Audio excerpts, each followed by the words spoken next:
I'm Sam Long, and I'm honored to be receiving the Virginia Uribe Memorial Award. I want to thank my fellow educators who nominated and recommended me.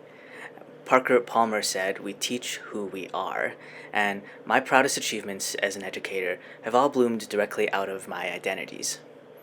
I am Chinese American, and I'm the first in my family to be born here in the United States. I come from a long line of scientists and scientific thinkers, but I'm the first in my family to come out as transgender. I started transitioning while I was in high school without much support from my parents nor from my teachers, and I'm one of the kids who skipped class to survive, because I couldn't stand to be laughed at one more time or to be called by the wrong name and pronouns. But I managed to graduate, and after that my focus was on becoming financially independent as soon as possible. I loved science, and although I fancied becoming a doctor or a researcher, I landed on teaching as an ideal career.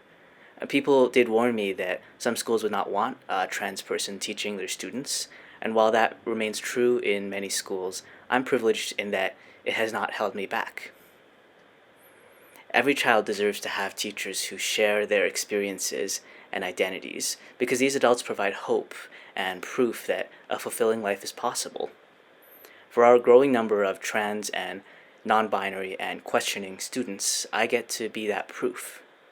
In 2019, I started COTEN, the Colorado Transgender and Non-Binary Educators Network, to amplify support and visibility for these uniquely talented educators.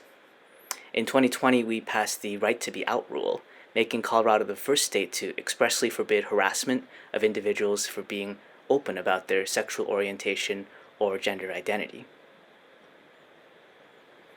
In science class as well, when students learn biology, they are entitled to see their lives reflected in this so-called study of life. I grew up learning that a baby is made when the sperm cell from the dad meets the egg cell from the mom, and that's not good enough for today. That language doesn't represent our diverse genders, sexualities, and families in our schools. So I created genderinclusivebiology.com, a growing collection of resources and training on how to teach accurate, inclusive, and future-ready biology. I am honored to be recognized by the NEA for my accomplishments so far, and I look forward to continuing the work of creating classrooms where every student belongs.